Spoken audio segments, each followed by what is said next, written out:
Thierry Michel, je suis coordinateur de la Fédération des vidéos des pays et des quartiers.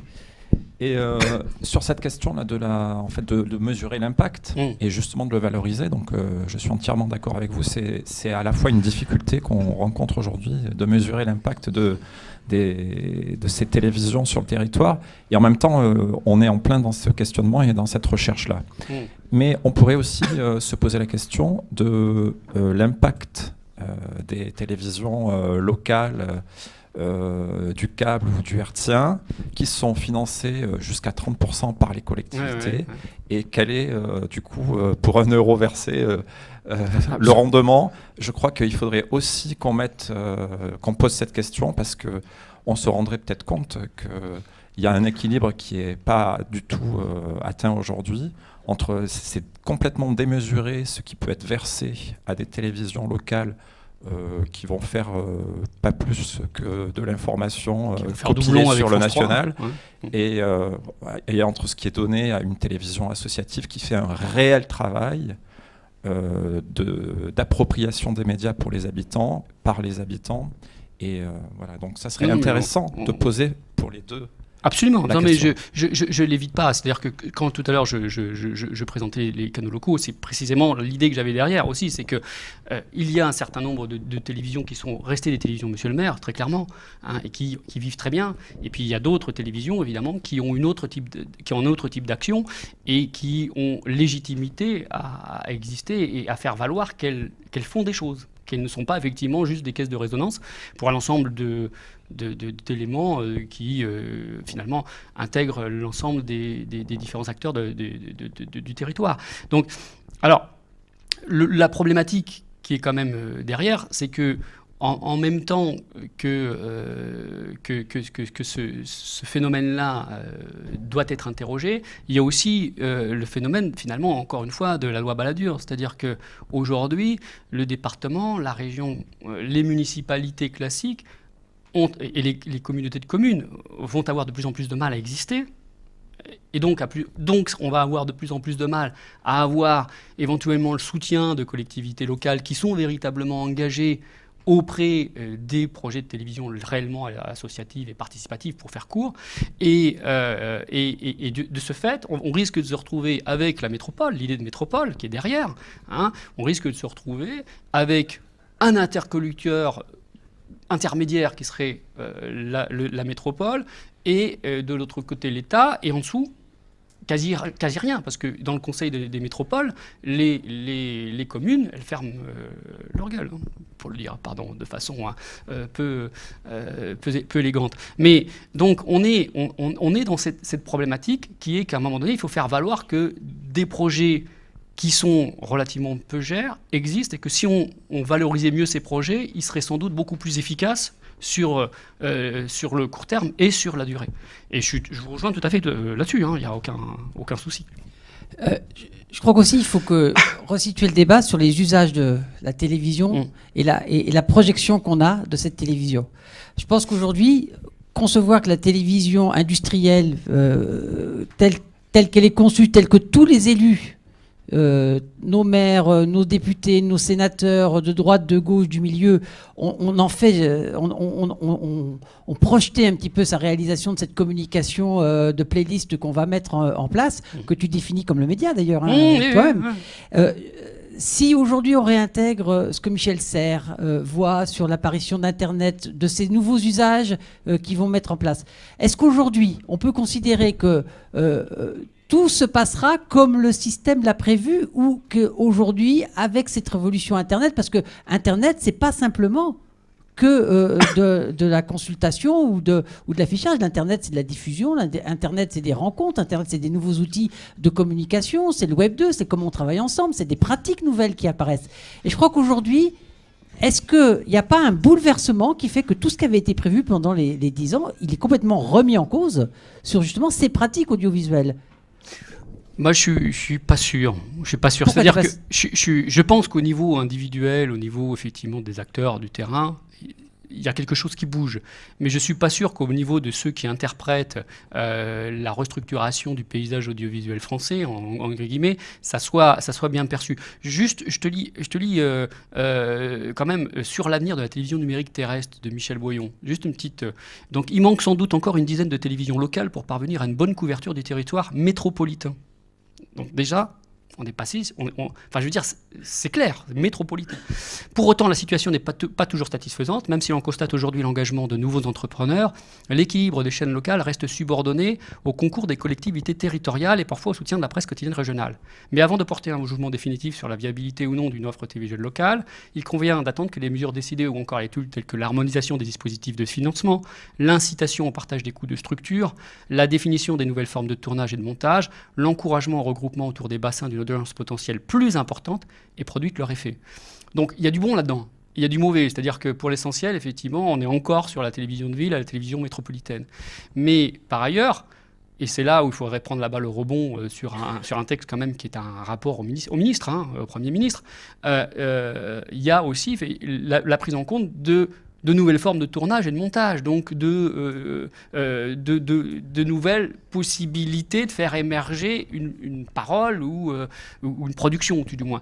Et donc, bon, moi je pense que je crois que ces gens-là sont quand même très pris dans un certain nombre de lobbies, et par la parole d'un certain nombre de lobbies, et je pense que pour autant, ils restent quand même sensibles à l'idée d'une télévision, d'une vraie télévision de service public. En local, j'entends. Et là, sans doute, il y a quelque chose à travailler, quoi. Il y a un apport à travailler. Alors, voilà, c'est la manière dont je vois les choses. Je pense que d'un côté, il y a clairement une fermeture autour de la télévision de métropole. Mais ce qui est, je dirais, ce qui n'est pas obligatoirement quelque chose qui empêchera de développer un vrai discours et probablement un vrai, surtout bon, avec le changement de gouvernement, on peut espérer quand même que quelques éléments soient mis en place, ou on peut espérer aussi quand même une prise en compte du vrai travail que font les télévisions associatives de terrain, quoi. Mais encore une fois, je pense que c'est aussi une question de présentation. C'est aussi une manière d'amener clairement à une base technocrate et une démarche budgétaire en pleine crise économique, en disant voilà, nous ne sommes pas chers, mais nous méritons sans doute mieux en termes de traitement. Un fonds ne serait pas... Tout le monde est d'accord sur le fonds au bout du compte, parce que tout le monde le veut. C'est ça qui est assez marrant, parce que quand on s'intéresse au référentiel, il a beaucoup bougé, mais au bout du compte, le fonds d'amorçage de la VICA, le fonds de développement de la télé-SP, c'est exactement ce que demandait la CPML avec le fonds de soutien. C'est la même chose, sauf qu'on ne le dit pas de la même manière, et surtout qu'on ne fait pas référence au même cadre de loi. Et là, il y a des choses à jouer. Il y a vraiment des enjeux à jouer. Et c'est pour ça que hier, par exemple, on évoquait le terme de classification.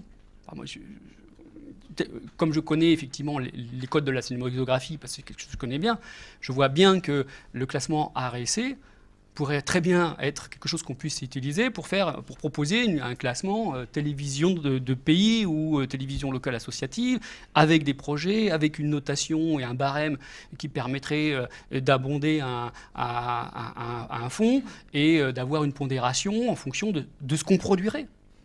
Tout est là, mais tout reste à faire. En fait, tant qu'on ne fait pas de proposition, on n'y arrive pas. Mais là, il y a quelque chose qui est en train de se jouer. Et je pense que la loi de 2013-2014, même si c'était un peu utopique quand on en parlait hier, quand tous les deux, vous l'ameniez sur la table, je veux dire, c'est vrai que là, il y a quelque chose à jouer et que, en même temps, évidemment, par rapport à tout ce processus que je pourrais décrire peut-être, mais je vais peut-être en rester là, mais bon, par rapport au référentiel, je pourrais étendre un petit peu, je vais juste en dire deux mots si vous voulez. Il y a quelque chose là il y a une ouverture, quoi. Il y a une ouverture, et il y a une ouverture qui est d'autant plus importante, à mon sens, que l'État aujourd'hui veut reporter toute une charge de la gestion du social et de la gestion de la culture sur des associations. Parce que c'est tout bénef pour lui. Et je crois que là, il y a un coup à jouer. Voilà. Je le pense sincèrement. Oui, tu voulais peut-être Oui, alors je finis juste sur les référentiels. Juste pour dire que, bon, globalement, j'ai défini un référentiel. Alors, ce référentiel, il est issu sur les politiques publiques, il est issu de Pierre Muller. Donc je l'ai adapté un petit peu. Alors ce qui est intéressant, c'est que ce référentiel-là, c'est une sorte de représentation de ce que devraient ou pourraient être, par exemple, les télévisions associatives. Enfin bon, là, je l'adapte aux télévisions associatives. Il y a des valeurs, il y a des normes, il y a aussi des algorithmes. L'algorithme, c'est, par exemple, s'il y a une ouverture du marché publicitaire local, les télévisions locales pourront se développer. Commercial, évidemment. Voilà. Si des images, c'est la télévision métropolitaine, par exemple. C'est une image. Tout ça participe de ce référentiel qui est en train de se construire à différents niveaux. Et donc, historiquement, moi, ce que j'ai mis en place, enfin, ce que j'ai essayé de mettre en place, c'est de reprendre, en fait, grosso modo, des axes de développement des télévisions sociales, enfin, des télévisions associatives militantes. Alors, comme étant un premier référentiel qui part de la vidéo militante, avec finalement l'idée d'une émancipation, de la résolution des tensions et de l'intégration sociale. Ça, c'est Yvonne Mignot-Lefebvre qui le dit, c'est pas moi. Hein. Bon, avec le prolongement avec la CPML, et puis quelque chose qui pourrait aujourd'hui se jouer, hein, voilà, avec des revendications fortes qui structurent finalement la demande en termes de télévision locale. Le deuxième référentiel, c'est celui de la télévision locale de services publics. C'est le plan câble de Mexando en 82. C'est les responsabilités éditoriales de la collectivité locale, avec évidemment ce faisant une première professionnalisation d'une certaine manière, et puis surtout l'évolution vers le troisième référentiel avec la VICA. Et ce troisième référentiel, pour moi, c'est la télévision locale commerciale, hertzienne essentiellement, mais pas seulement, avec la loi de 86, la reprise en main des réseaux câblés, du lancement des chaînes hertziennes par quand même des groupes qui étaient liés à l'État, qui étaient la CGE, la Lyonnaise des Eaux, et puis la Caisse des dépôts et consignations, hein, qu'il ne faut pas oublier. Donc le tournant de la VICA parallèlement, les ambiguïtés aussi du RATV, hein, du réseau autonome des télévisions, oui c'est ça. Et puis ensuite une sorte de stabilisation, ce que j'appellerais une sorte de stabilisation d'une sorte de quatrième référentiel qui serait issu du troisième, qui serait les télévisions locales de métropole. Là, avec 2000, le désengagement des distributeurs d'eau, mais le réengagement ou l'engagement des industriels financiers, c'est-à-dire Dassault avec Socpress et Lagardère, l'avenue de la PQR à travers leur titre. Donc, bon, ça, il y a quelqu'un qui le dit beaucoup mieux que moi dans son article, c'est Pierre Musso, hein, qui parle des avionneurs et puis des... Je ne sais plus comment il appelle les distributeurs d'eau, bon, peu importe. Mais là, bon, il y a un principe de syndication, il y a un principe de recherche de publicité, tout ça se met en place très très fort. Il y a Antenne locale 2002 qui correspond aussi à la volonté d'abord, enfin, dans un premier temps, de mettre en place une sorte de syndication, donc effectivement avec une sorte de premier syndicat, ce qui préfigure le syndicat des local TV. La loi de 2004 que tu évoquais, qui est une loi qui va tout permettre, hein, qui va redessiner évidemment l'identité des territoires, enfin des télévisions locales, et qui va leur permettre évidemment d'avoir, qui va être une loi anti-concentration, hein, concentration, pardon, le contraire, qui va renforcer la possibilité de se concentrer. Bon, et puis ensuite, donc 2005-2007, le retrait des groupes d'assaut et Lagardère, une sorte de reterritorialisation, vous m'excuserez, mais vous l'avez compris, des télévisions locales hertziennes. Et puis pour finir, je dirais qu'il y a ce cycle de négociation là, 2010-2011 qui est super intéressant, parce qu'à la fois, il correspond à une fermeture en termes de référentiel, mais c'est-à-dire donc vraiment de représentation politique englobant l'ensemble des acteurs, le global, local et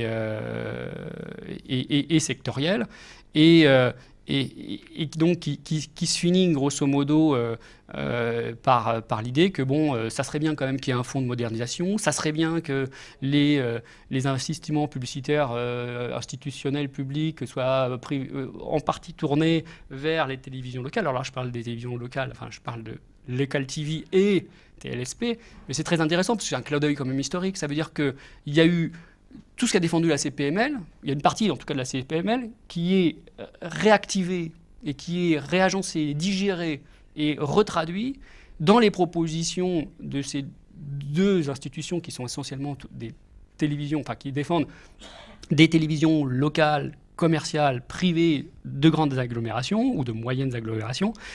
Et derrière, c'est vrai que les télévisions associatives apparaissent relativement peu. hein, même dans les débats, je veux dire, c'était clair. Donc, il y a quelque chose là, et je crois voilà, à la rigueur, il faut que j'arrête là, quoi. Faut que j'arrête là en disant, et quoi d'autre, voilà, et quoi d'autre. Je crois qu'il y a la place, je suis persuadé qu'il y a la place, pour une négociation, ça ne veut pas dire qu'elle va aboutir, mais pour obtenir qu'à un moment donné, il y ait une vraie reconnaissance déjà du travail qui est fait. Voilà. Et ça passe non seulement par ce genre de texte, ça c'est un texte que je n'ai pas encore publié, mais que je vais publier, parce que bon, il est terminé, et puis ça fait un certain temps, il faut que je le publie quand même. Mais ça, c'est vraiment quelque chose que j'ai produit récemment. Mais bon, ça reste un texte global, théorique, de recherche. Bon, vous en pensez effectivement, ce que vous voulez, dans le sens où je pense qu'il n'est pas obligatoirement près de vos préoccupations, mais en même temps, je pense que celui-ci ou un autre est important dans le sens où c'est important de resituer l'action historique. C'est-à-dire que, c'est important de resituer ce qui historiquement s'est passé. C'est bien d'ailleurs de me donner vos correctifs, hein, je veux dire dans le sens où ce qui est important aussi, c'est pas que je dise des bêtises ou que nous, chercheurs, qui avons une position finalement très tranquille, hein, très facile, on puisse finalement s'emparer d'un sujet qui nous intéresse et puis dire tout et n'importe quoi. Non, c'est pour ça aussi qu'on vient là, c'est aussi pour ça qu'on se confronte à votre parole, et c'est pour aussi dire non, là t'as sans doute tort, etc. Mais derrière, c'est aussi important de montrer qu'il y a quand même toute une puissance qui est une puissance évocatrice et discriminante au bout du terme, et qu'il y a aussi tout un travail à faire et qu'on peut faire en commun. Voilà. Merci.